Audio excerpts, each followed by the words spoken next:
So on table 2 I raise pocket aces under the gun, and legal robbery 3-bets me on the button.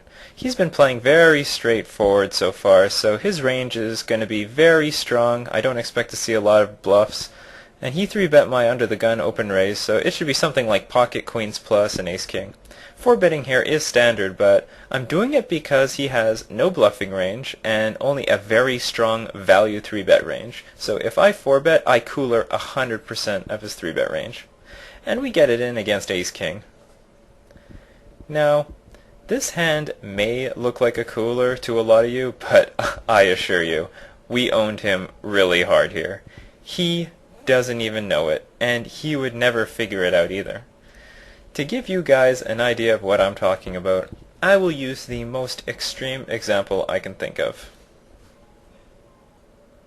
So, we are playing in a micro stakes full ring game, which, coming from a very aggressive 5-10 6-max game, this is a fucking rock garden.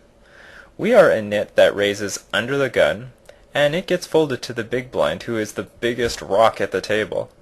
He 3-bets, and for argument's sake, he's 3-betting to an amount which we can't call to set mine.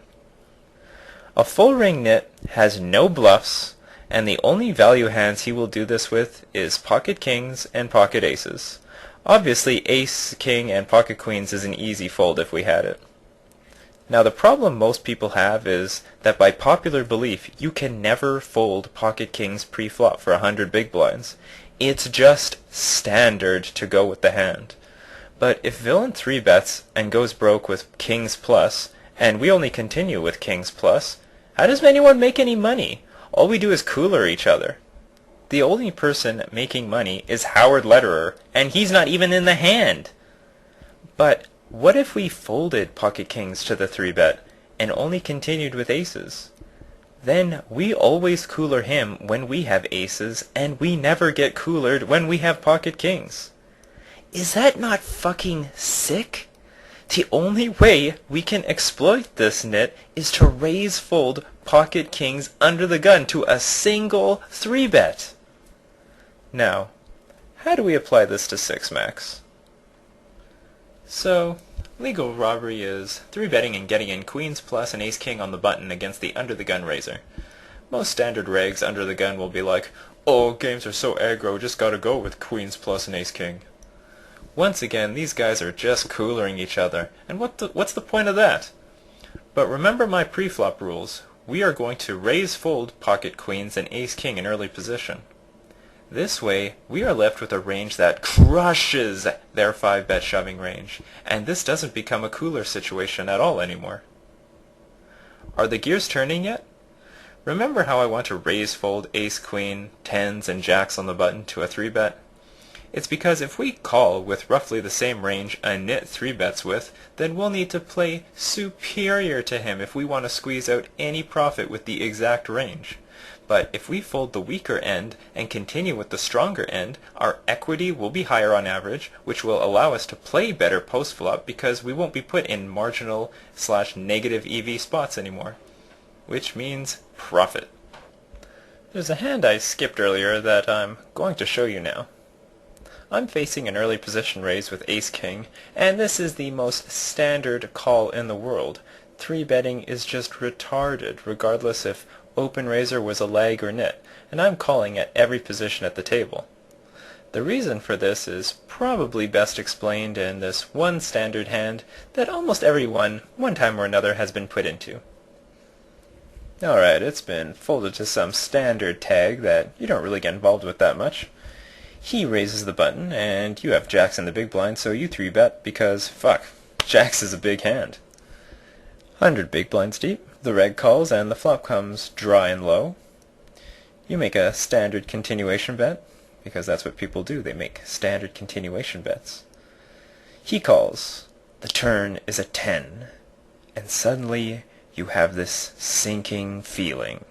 You've made out your bet size, but can't click the bet button. You realize that if you bet that there aren't any hands you beat that will call, you start sweating bullets. It's at this point that everyone comes to me and asks, Nikachu, what do I do on the turn? I'm so confused. And I tell them that the problem isn't on the turn. The problem is pre-flop. Alright, let's talk about range manipulation. I don't know if this concept has an actual name, but I've been calling it range manipulation for as long as I can remember, so I'm just going with it. Range manipulation is about how our bets and raises and the size of those bets and raises have a direct influence on the range of hands our opponents continue with.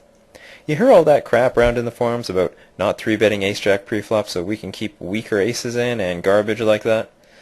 Well, that's the bullshit we're going to talk about right now. What people don't seem to understand is the hands people open raise with is not the same hands they continue after being 3-bet.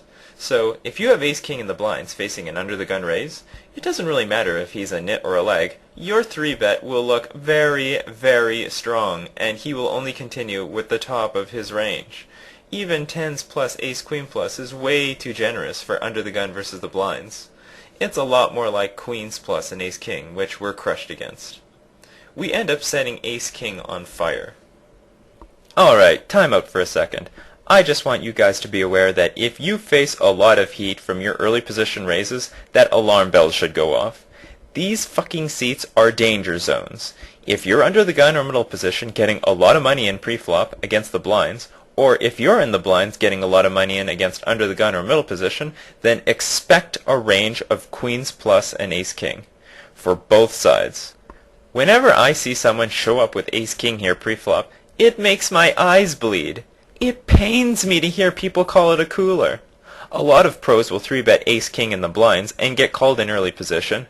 Then they say, well, his range for continuing here is going to be very, very, very strong. Well, no fucking shit, so why did you 3-bet in the first place? So, we're facing a raise from a taggy button with pocket jacks in the big blind. Let's assume he has a fold to 3-bet of 70%, which is relatively high. Yeah, they can raise the button with 9 deuce suited and pocket 3s and ace 3 suited, but when we 3-bet, that range vaporizes, and we isolate ourselves with the very few hands we're in good shape against.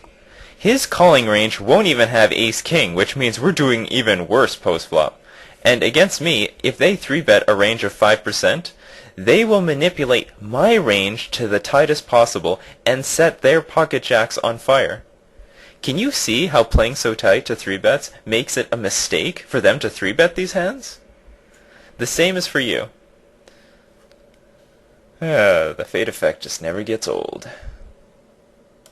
So, we have a standard hand here, ace-jack offsuit, facing a raise from, let's say the button and we're in the blinds, and we want a 3-bet. The problem with ace-jack is, even against a relatively wide 3-bet continuing range, we are in bad shape. Against a tighter range, we're fucked. Even if ace-king isn't in their calling range, the equities are about the same.